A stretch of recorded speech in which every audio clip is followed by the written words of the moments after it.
Good morning, everybody. Happy Thursday. It's time for Tap Talk.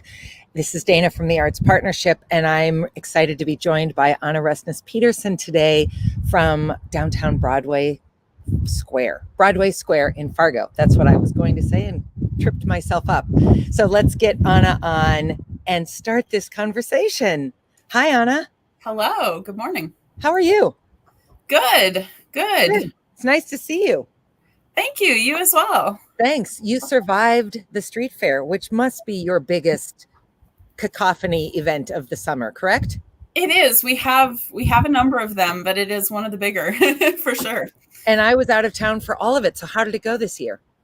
It was good. It was a little bit wetter than last year. What I hear. We had some rain, but we had a lot of eager fairgoers despite that. So we still had a decent turnout and hardcore concert goers for the Chase and Ovation Prince tribute band. So that was great. Good. So the first thing I want to talk to you about, Anna, is your absolutely insane calendar whiteboard behind you, because I feel like you look kind of like an air traffic controller, maybe. So talk to us about what is that? What does that represent for Broadway Square? So I actually have two of them. And one is for this year, the current year, and one is for next year, so I can plan. But every little Post-it note you see on there is a event of some sort, and they're color coded. This is the theater background and stage manager and me coming out. So like oranges are rentals and some things like that, but it's kind of basically tracking all the stuff that's happening so we don't double book, because we don't want that. I hope for your sake, Anna, that those Post-its have really good holds on the back, because I can't imagine what that would look like if a wind came through and knocked that all down. It is not my only source of information, because my supervisor, when I moved from the depot over to here, when this office space first opened, he was teasing me, I hope, that he was going to come through and like take them off and rearrange them. And I was like, no, that is not going to happen. Yeah, that would be bad for the square and not great for you. Yes. So Anna, talk to us about Broadway Square. First of all, how old is it? And give us sort of the quick history on it. And then we're going to talk about what you've got coming up. Sure. So it has officially at least had its social media for 2 years now. In July of 2020, we did the announcement of the website and the social media and everything. And it's been operational a little over a year and a half.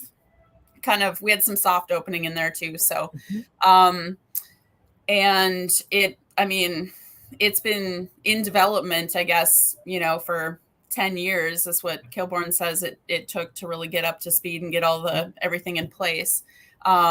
So we have now had 2 summers or 1.5 summers of events and rentals and everything. And it's fun to see the growth from one year to the next in series, especially that we kept going from last year to this year. So, it's interesting because I know that this is modeled off of the square in Rapid City.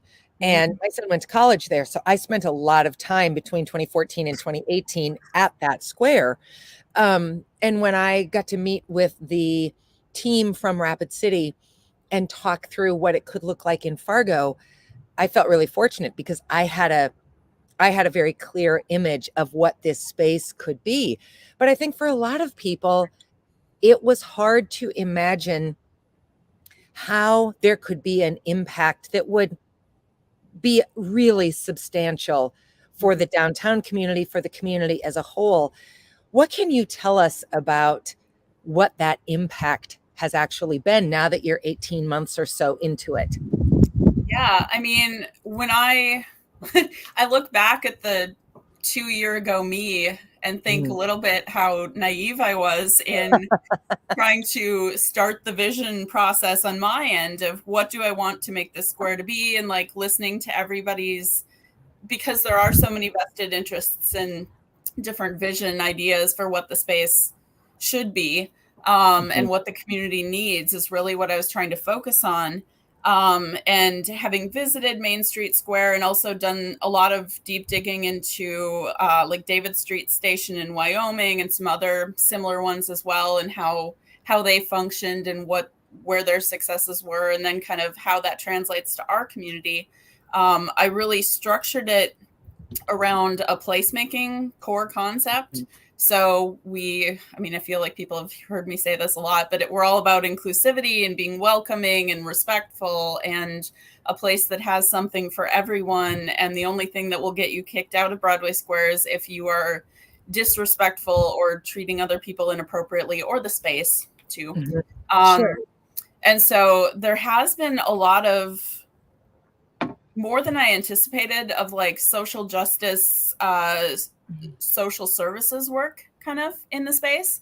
And so that's been a big learning curve. But I think as a whole, like, there have been a couple moments, more than a couple, but there have been some moments during events where I am just like, this moment is why I do this. And it is so gratifying to see like the diversity that we've been encouraging actually showing up and enjoying the space, and everybody's just hanging out together.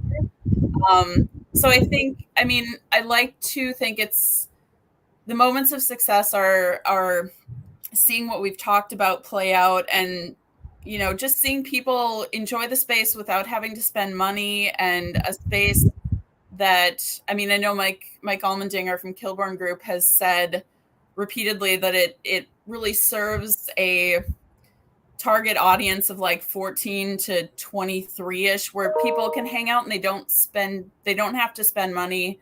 They don't have to, have pressure about drinking or, other things that might be the case elsewhere.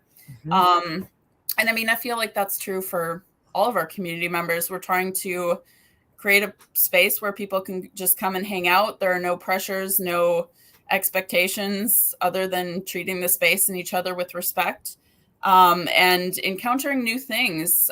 We have some cultural events that we try to expand people's boundaries a little bit, and educate them on new things. And yeah, so that's what I enjoy the most about it too. Well, it's been, I feel like no matter what time of day, particularly spring, summer, and fall, you're downtown, that space is active and engaged. And we used to talk about Chalk Fest as being a stroller to wheelchair event. Mm-hmm. And I feel like Broadway Square has the same feel. It really feels like everybody has a space there. And I love that that is your intention. I don't think we have done enough naming of that being our intention in our community. And so to just be able to say this was the intention, and we own that and are working towards it, and we're seeing it come together, is really an incredible additional asset to the space, above and beyond just the fact that it's created something that's so unique to our downtown. It's, even though it's not, sort of real green space, it feels like green space, feels like great winter space. It's just such a remarkable thing to see it go from summer and water fountains and those fun red chair things to ice skating and festivals and all of that throughout the year. So congratulations on creating the vision with, I know, a number of stakeholders, Park District and Kilbourne Group and a number of others, but creating that vision and then just really owning that vision and seeing it come together. That's exciting. Yeah. And you talk about all ages. We had Kathy Brecky in the 42nd Street Band here a couple of weeks ago, and we had kids that, I would guess probably like 1 or 2, toddling around and like running through the spouts and enjoying that. And then we actually had an older woman with a walker who, parted from her walker periodically to like do 20s style jazz dance moves. And so it was like literally, small kid to older adult just enjoying themselves. And I think the vastness of our amenities really helps. Like, everybody doesn't have to be doing the same thing at the same time. They can kind of be doing different things in the same space, hanging out together and enjoying each other. Yeah. It's really a present to downtown and to the people who both live downtown but also come downtown to enjoy it. Mm-hmm. So what's coming up that people should be aware of? And then before, I want to make sure I don't forget this, where can people find out what's coming up as well? Yes. So again, as you can see, we have lots of events going on this summer. So FargoBroadwaySquare.com is our website, and we have an event calendar on there that lists pretty much everything we do. We do not post private rentals. We only post the things that are open to the public. And then we also have our Facebook page, Fargo Broadway Square, and Instagram, which kind of keep people up to date as well on what's coming up. But that calendar is the best go-to. Okay. And so this year, I think we're probably going to actually end up with like 270 events total. With a few more rentals. A lot of events, Anna. I know. Am I crazy? Perhaps. I won't answer. But we have a couple fun things coming up in the next month or so. Obviously, we have the Red River Markets every Saturday now through October. That's from 10 to 2. And that's it produced in production with Folkways. Mm-hmm. We have our Broadway Square Bash coming up on August 19th, which is kind of our way of celebrating the end of the summer a little bit and doing one final big hurrah with live music. Here we're bringing in the Gina Powers Band. Okay. And we'll have food vendors and games and kind of come hang out at the square, have fun. And then that's from 6:30 to 9:30. And then one of my personal sort of unpredictable favorite events is our Day of Dignity event. And it's a day, I kind of got a little inspired for parts of it, at least from a thing I did in Seattle with the Seattle Theater Group. But it's a day for the community to give back to its neighbors in need. Okay. And so leading up to that, until August 24th, we're doing a personal care drive where we're collecting new unopened bottles of shampoo and bug spray and sunscreen and backpacks and socks and things like that. Again, more information is online. But then the actual day of the event is the day where the people in our community who are in need can come out and get a day of pampering. So they can take products from the personal care pantry that we've stocked, if you will. The Heart and Soul Community Cafe is coming out and creating a meal using produce donated by the Jack Woods and their community gardens. Community gardens, yep. We are getting some free food donated. We're still looking for more businesses to help with that. But last year we had like spicy pie pizza and Sandy's donuts and some lesser healthier things. So now I'm trying to shift it a little bit more to healthy and sustainable, but you know. Mm-hmm. You gotta have treats too. Everybody deserves treats. It's true. It is true. Coffee, all the good stuff. And then we'll have free haircuts, free shaves, massages. We're working to get the Fargo Public Library here with their book bike so that people can get library cards and check out some books and things like that. So really trying to fill needs in the community, I guess. And that's August 24th? So the actual event is the 28th. Oh, 28th. Sunday from 12 to 2. And this event is kind of weird and hard to promote because we have the one audience that we're trying to reach of we would like you to donate things to this event and to our community. And then the other audience, which is more for the day of. Yeah. And we are working with a number of city organizations because we'll have resource tables on site as well to connect people to different resources around our area that can help. So. Well, boy, all you need to do is remember back to the long period of things being shut down during COVID and how everybody's hair kind of went to its natural color and its weird lengths and all of that, to realize how important something as seemingly simple as a haircut can be to feeling like you are somebody who has worth and is seen and valued in the community. So I love the idea of this event. People can just bring things to you any time of during regular business hours, Anna, to drop things off? Yeah, so we have a box sitting outside our office. We're also collecting items at the depot on Main Avenue, Okay. Valley Senior Service, and on 32nd, and Courts Plus on University. Great. So it's a Park District initiative as well as Broadway Square. I mean, Yep. Broadway Square is run by the Park District. You're a piece Yes. of that. So, all right. Anything else we should know about before we wrap up, Anna? Man,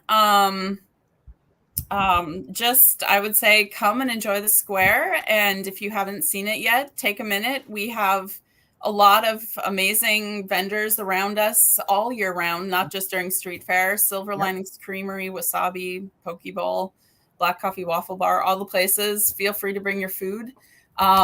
We have movies and music coming up. Tonight we have kind of a not quite as predictable mainstream movie. It's called Northern Lights, and it's part of our North Dakota Voices series. Yep. So it was originally shot in 1978, and only 3 of the actors in it are actually actors. The rest are North Dakota natives. So it's a little bit of a risk. It's not like a Marvel, guaranteed audience kind of thing. It's all black and white. But we're trying some new things and really shaping our programming a little bit more and trying some experimenting. The whole thing is a big experiment, right? Sure. So if people want to look into renting the space for a private event, they can also go to fargobroadwaysquare.com. Yep. Okay. There's a form on there for that. So. Well, Anna, I'm going to let you go because I bet that one of those Post-it notes behind you at least is for something going on today. So you probably have other things to have to. But thanks so much for all you do to make that square as vibrant and welcoming as it is. It's an exciting place to be and a huge asset to, like I said, not just downtown, but really the whole community. So get back to your job because you've got plenty to do, and I appreciate your time. Yes, thank you so much for having me. Absolutely. Everybody else, I'll see you next Thursday. Bye.